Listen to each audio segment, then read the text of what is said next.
Captain Sarah Chen pressed her face against the reinforced glass of the observation deck, watching Earth shrink below them. The blue marble that had been humanity's prison for millions of years was now just a dot in the vast darkness of space. But Sarah wasn't looking back anymore. Her eyes were fixed on what lay ahead. The radiant palace hung in the void like a impossible dream made real. It stretched across 50 kilometers of space, its crystal walls catching and bending starlight into rainbows that danced across its surface. The alien structure pulsed with a soft golden glow, as if it breathed with the rhythm of some cosmic heartbeat. Nobody knew who built it or why it appeared in Earth's solar system 3 months ago. They only knew it was beautiful beyond anything humans had ever imagined. Still gives you chills, doesn't it? Commander Jake Martinez stepped up beside Sarah, his reflection ghosting across the glass. The veteran pilot had seen combat on Mars, survived the Europa mining disasters, and led the first expedition to Jupiter's moons. But even he seemed small standing before the magnificent alien palace. Sarah nodded, unable to find words. The palace defied every law of physics they understood. It had no visible engines, no propulsion systems. Yet it maintained perfect orbit around Earth. Scientists had been scanning it for weeks, finding energy readings that made no sense and materials that shouldn't exist. Some called it a gift from advanced aliens. Others whispered it was a trap. "Contact from Earth Command," reported Lieutenant Kim from the communications station. Her young voice carried across the bridge of their ship, the Prometheus, humanity's most advanced vessel. "Admiral Williams wants to speak with you, Captain." Sarah straightened her uniform and walked to the main screen. Admiral Williams appeared, his weathered face serious against the backdrop of mission control. Behind him, Sarah could see dozens of scientists and military officials watching their every move. "Captain Chen, you are about to make history," the Admiral said solemnly. "In 20 minutes, you will become the first humans to enter an alien structure. The entire world is watching. Are you ready?" Sarah looked around at her crew of 12. They had trained for 2 years for this moment, learning everything they could about the palace from long-range scans. Each person aboard the Prometheus was an expert in their field. Dr. Elena Vasquez, their lead scientist, had decoded more alien technology than anyone alive. Chief Engineer Tom Bradley could fix anything with moving parts. Weapons specialist Maria Santos had kept them alive through 3 hostile encounters with automated defense systems in the outer system. But none of their training had prepared them for the reality of approaching something so impossibly beautiful and alien. "We're ready, sir," Sarah replied, her voice steady despite the butterflies in her stomach. Beginning final approach now. The Prometheus moved slowly toward the palace's main entrance, a circular opening that glowed like a portal of pure light. As they drew closer, Sarah could see intricate patterns carved into the crystal walls. The designs seemed to shift and flow, like water frozen in time. Strange symbols appeared and disappeared, as if the palace itself was trying to communicate. "Captain, I'm reading massive energy spikes," Dr. Vasquez called from her station. "Whatever's powering this thing, it's beyond anything in our technology. The energy output could power all of Earth for 1,000 years. "Any signs of life?" Sarah asked. "Negative on biological readings, but there's something else. The structure is scanning us. I can feel the probe signals washing over our hull. It's learning about us." The crew exchanged nervous glances. Being studied by an unknown alien intelligence was both thrilling and terrifying. What if they were found wanting? What if the palace decided humanity wasn't ready for whatever lay inside? "Steady as she goes," Sarah ordered. "We didn't come this far to turn back now." The entrance loomed before them, easily large enough for their ship to pass through. As they crossed the threshold, the light around them changed from the cold emptiness of space to something warm and welcoming. The Prometheus glided into a vast chamber that stretched beyond the reach of their sensors. "My God," whispered Engineer Bradley. "Look at the size of this place." The interior of the palace was even more magnificent than the outside. Crystal corridors branched off in all directions, each one glowing with soft, inviting light. In the center of the main chamber stood something that took Sarah's breath away. It was a tree. But not like any tree that had ever grown on Earth. This one was made of what looked like living crystal, its branches reaching up toward a ceiling that seemed to have no end. Each leaf sparkled with inner light, and fruit hung from the branches like captured stars. The tree pulsed gently, sending waves of golden energy through the crystal floor beneath it. "Captain, you need to see this." Dr. Vasquez's voice was filled with wonder. "The tree is generating the energy that powers the entire palace. But that's not the incredible part. According to my readings, it's not just a power source. It's some kind of knowledge storage system. The energy patterns match nothing we've ever seen, but they're definitely information." Sarah felt her heart racing. They had found it. After decades of searching the stars for signs of intelligent life, proof that humanity wasn't alone in the universe, they were standing inside the greatest discovery in human history. "Set us down as close to the tree as you can," she ordered. "We're going aboard." As the Prometheus settled onto the crystal floor with barely a whisper, Sarah gathered her away team. Dr. Vasquez would analyze the technology. Engineer Bradley would study the construction methods. Lieutenant Kim would document everything for Earth. And Sarah would try to make contact with whatever intelligence had built this place. They suited up in their environmental gear. Those sensors showed the atmosphere inside the palace was perfectly breathable. The air was cleaner than anything on Earth, rich with oxygen, and carrying a faint scent like flowers and rain. The airlock cycled open, and Sarah took her first step onto alien ground. The crystal floor felt solid beneath her boots, but warm, as if it welcomed her presence. Each step sent tiny ripples of light spreading outward like stones dropped in a still pond. "This is incredible, Doctor," Vasquez breathed, running her scanners over the walls. "The crystal isn't just decoration. It's a massive computational matrix. Every surface is processing information, storing data, running calculations we can't even begin to understand." They walked slowly toward the great tree, their footsteps echoing in the vast chamber. As they approached, Sarah noticed something that made her pause. There were markings on the floor around the tree's base, not alien symbols, but numbers and equations she recognized. "Those are mathematical constants," Lieutenant Kim pointed out, following Sarah's gaze. "Pi, the golden ratio, Fibonacci sequences. Why would aliens use our mathematics?" Dr. Vasquez knelt down to examine the markings more closely. "Unless they're not alien mathematics, unless they're universal truths that any intelligent species would discover." Sarah reached out to touch the tree's crystalline trunk. The moment her gloved hand made contact, the palace came alive around them. Light raced through the walls in complex patterns, the air hummed with energy, and somewhere in the depths of the structure, something vast and ancient stirred to wakefulness. "Captain," Dr. Vasquez's voice was urgent. "Something's happening. The energy readings are off the charts. It's like the whole palace is coming online." The tree began to pulse faster, its light growing brighter with each beat. The crystal fruit hanging from its branches started to glow, each one showing swirling patterns of light that looked almost like star maps. Sarah felt a strange tingling sensation through her suit, as if the tree was trying to communicate directly with her nervous system. Then the visions began. Images flooded Sarah's mind, showing her the history of the palace and its creators. She saw a race of beings who had transcended physical form long ago, becoming creatures of pure energy and thought. They had built the palace as a gift for younger races, a repository of knowledge and technology that would help them grow and evolve. The beings had waited for millions of years, watching the cosmos for species that showed promise.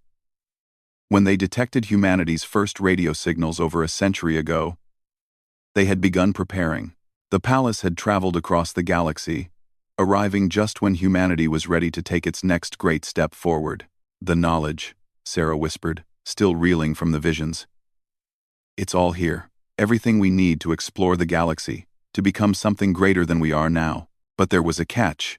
The knowledge couldn't simply be given away.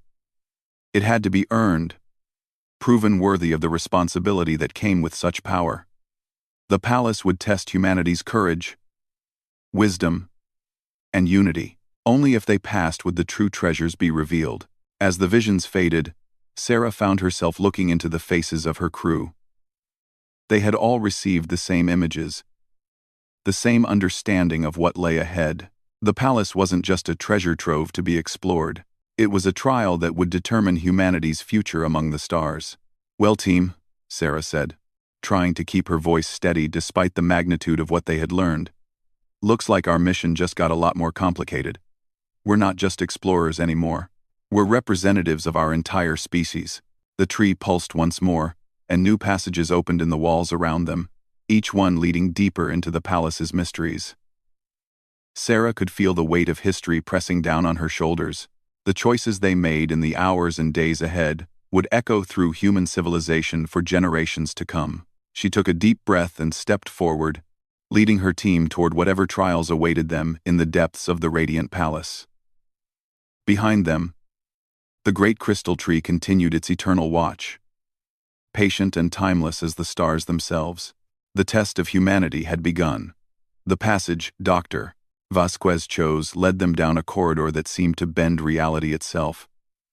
The walls curved in impossible directions, creating spaces that were somehow larger on the inside than the outside. Crystal formations jutted from every surface, each one humming with contained energy that made Sarah's teeth ache. "The geometric principles here are completely alien," Dr.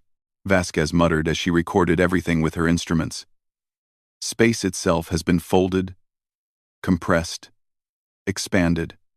We're walking through mathematics made solid." 2023. Lieutenant Kim stumbled slightly, disoriented by the way the floor seemed to tilt when she wasn't looking directly at it. "How do we even know we're going the right way? This place makes no sense." "Trust the palace," Sarah replied, though she wasn't entirely sure why those words came out of her mouth. Something deep in her mind, a remnant of the vision from the tree, told her that the structure would guide them where they needed to go. The palace wanted them to succeed, but it would not make the path easy. They emerged into a circular chamber dominated by 3 doorways, each carved with different symbols. Above the first door, moving images showed humans working together, building cities, reaching for the stars. The second door displayed scenes of conflict, war, destruction, and suffering. The third showed something that chilled Sarah's blood. Empty planets, dead civilizations, species that had failed some crucial test and vanished into cosmic silence. "The first trial," Engineer Bradley said quietly. "Choice." As if responding to his words, the chamber filled with a voice that seemed to come from everywhere at once. It spoke in perfectly clear English, though Sarah somehow knew it was adapting itself to their language in real time. "Children of Earth," the voice said, neither male nor female but something beyond such simple categories. "You have come seeking knowledge and power among the stars, but first, you must prove you understand the weight of what you ask for. Choose your path, and face the consequences of your choice." Sarah studied the 3 doors, her mind racing. The images made the symbolism clear enough. Cooperation, conflict, or failure. But surely it couldn't be that simple. There had to be a deeper meaning, a hidden test within the obvious one. "What do you think?" she asked her team. "The first door seems obvious," Dr. Vasquez replied. "Unity, working together, all that. But maybe that's exactly what we're supposed to think. Maybe the test is about making the hard choice, not the easy one." "The second door might be about acknowledging humanity's darker nature," Lieutenant Kim suggested. "Being honest about what we are instead of pretending we're all noble and pure." Engineer Bradley shook his head. "Both of those feel like tricks. What if the real test is refusing to choose at all? What if wisdom means recognizing when you don't have enough information?" Sarah appreciated their input, but she could feel time pressing against them. The palace was patient, but it would not wait forever. Other chambers had opened throughout the structure, and she could sense her crew scattered across the vast space, each facing their own trials. The success of the entire mission depended on all of them making the right choices. She closed her eyes and tried to remember everything the vision had shown her about the palace's creators. They had been a species that transcended physical limitations through unity and wisdom. But they had also faced tremendous challenges. Wars with other species. The constant temptation to use their power for domination instead of growth. We take the first door, Sarah decided. But not because it's the easy choice. Because it's the choice that leads to growth, even when that growth is painful. She stepped toward the door, showing cooperation and unity. The moment her hand touched the crystal surface, the images above changed. Now they showed humanity's actual history. Not an idealized version. She saw the wars and genocide, the environmental destruction and inequality. But she also saw the moments of transcendence. Strangers helping each other during disasters. Scientific breakthroughs shared freely across nations. The gradual expansion of human rights and dignity across the globe. The door opened, revealing another passage. But as they walked through, Sarah heard a sound that made her heart skip. Behind them, the other two doors were opening as well. The palace wasn't just testing their choice, it was testing their commitment to that choice when faced with alternatives. Don't look back, she ordered her team. We made our decision. We stick with it. The new corridor was different from the others. Instead of smooth crystal walls, this one was lined with alcoves containing what looked like memory crystals. Each one glowed with stored experiences, knowledge, and wisdom from countless species across the galaxy. Sarah could feel the weight of all that accumulated learning pressing against her consciousness. Captain. Dr. Vasquez's voice was strained. I'm picking up transmissions from the other teams. They're in trouble.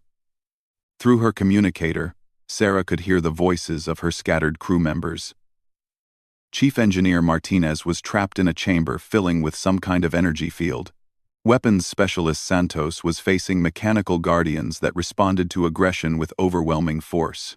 Navigation Officer Park was lost in a maze of shifting corridors that rearranged themselves every time he tried to map them.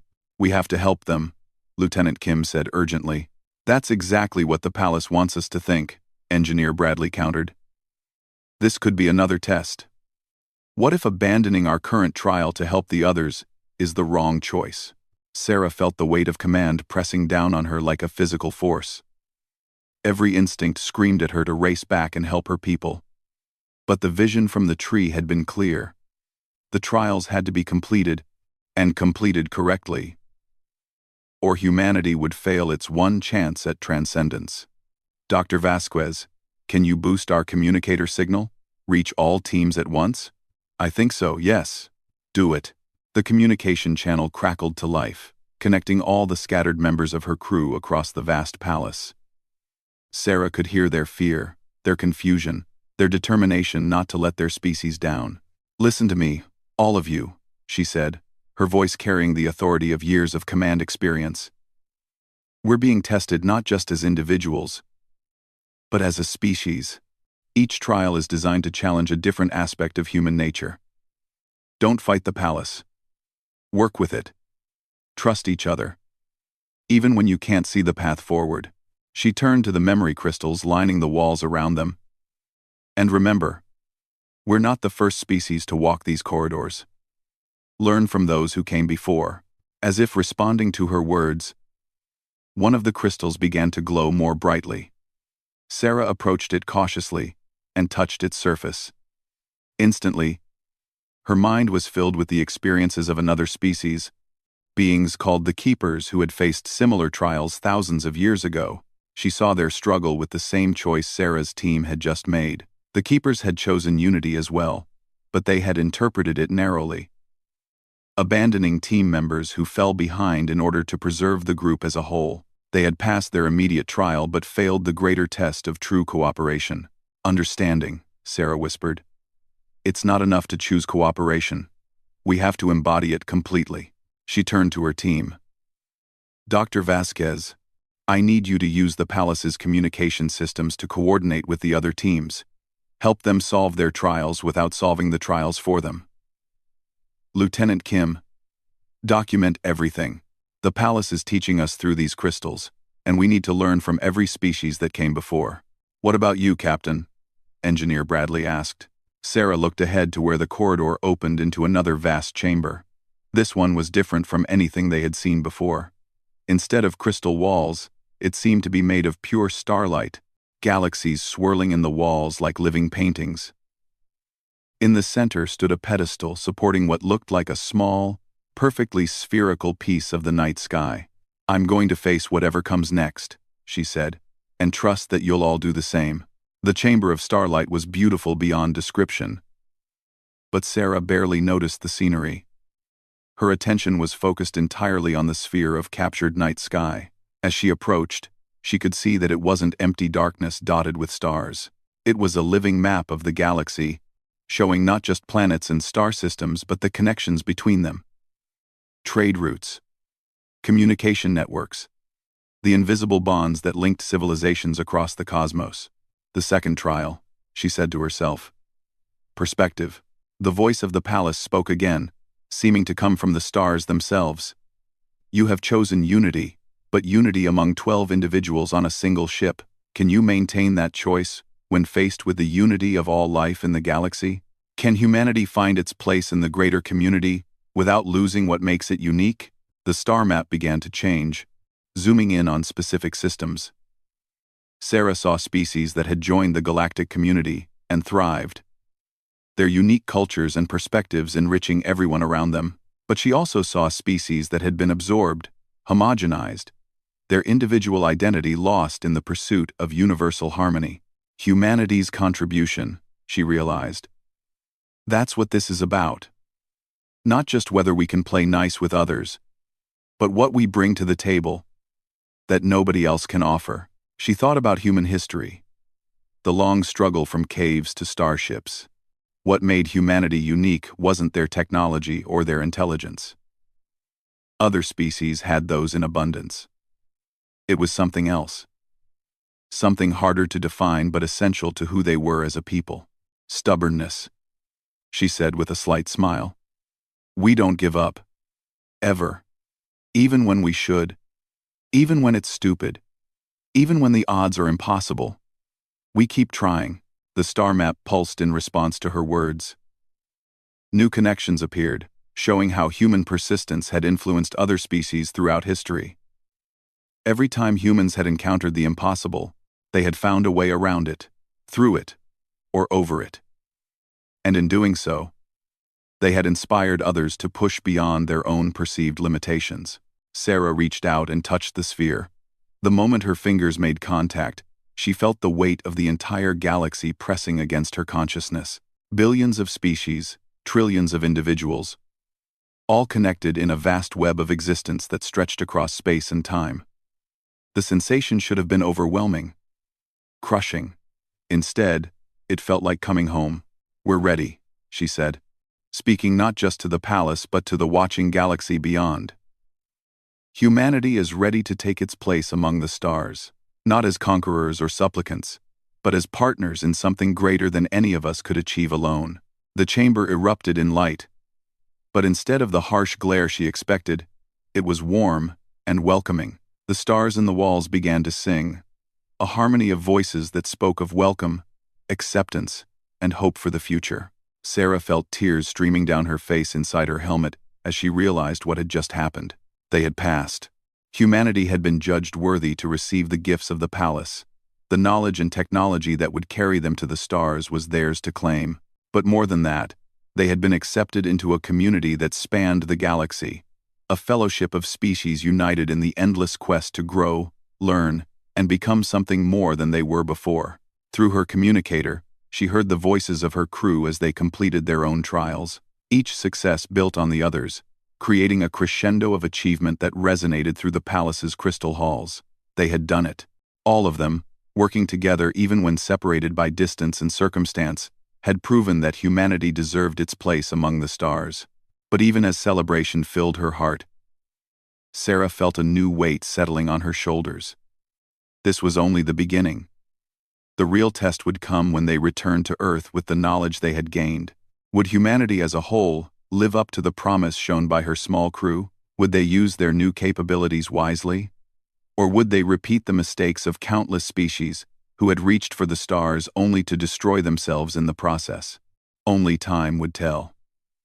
But as Sarah stood in the chamber of starlight, surrounded by the music of the spheres and the welcome of the galaxy. She felt hope burning bright in her chest. Humanity had always been at its best when facing the impossible. And what lay ahead was the most impossible challenge of all. Growing up as a species while keeping the stubborn, persistent spirit that made them who they were, the palace had one more gift to give them, one final lesson to impart before they returned to Earth. Sarah could feel it waiting in the depths of the structure, patient and ancient as the cosmos itself. The final chamber was unlike anything they had encountered in the palace. Sarah and her reunited crew stood at the edge of what appeared to be a vast garden floating in space. Crystalline trees bearing fruits of pure light stretched toward a ceiling that showed not the interior of the structure, but the actual cosmos beyond. Stars wheeled overhead in their eternal dance, and nebulae painted the sky in colors that had no names. "It's beautiful," whispered Dr. Vasquez, her voice filled with wonder. Her instruments had long since given up trying to measure the impossibilities they encountered. Some things, she had learned, were meant to be experienced rather than analyzed. Chief Engineer Martinez, still shaking from his trial in the energy chamber, pointed toward the center of the garden.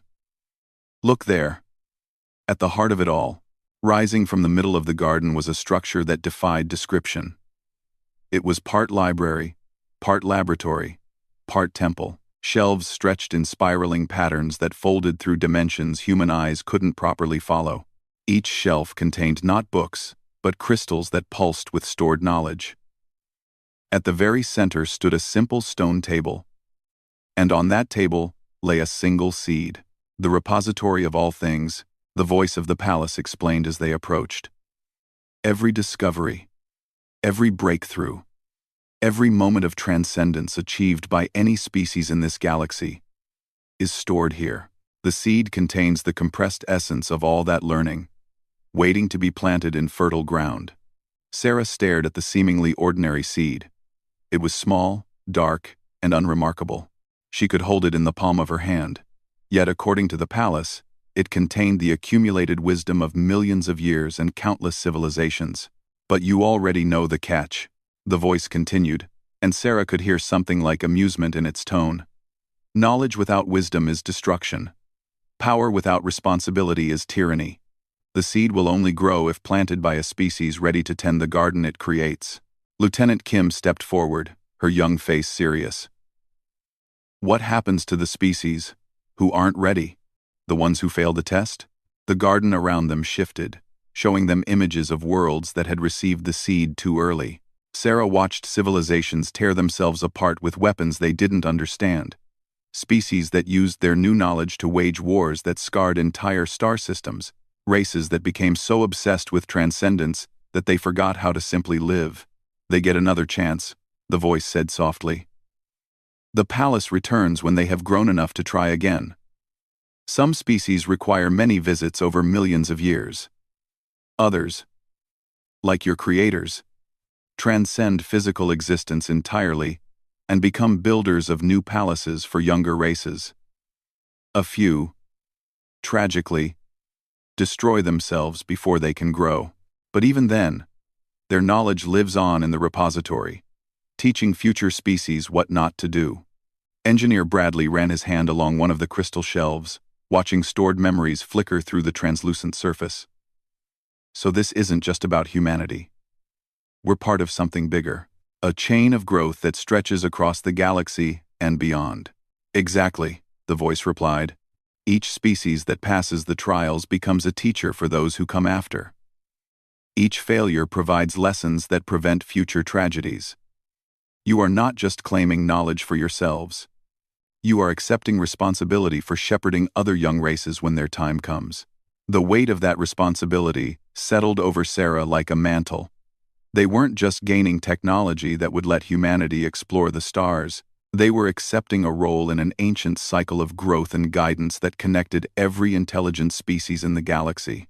"The question is," the voice continued, "are you ready for that responsibility? Not just as individuals who passed the trials, but as representatives of your entire species."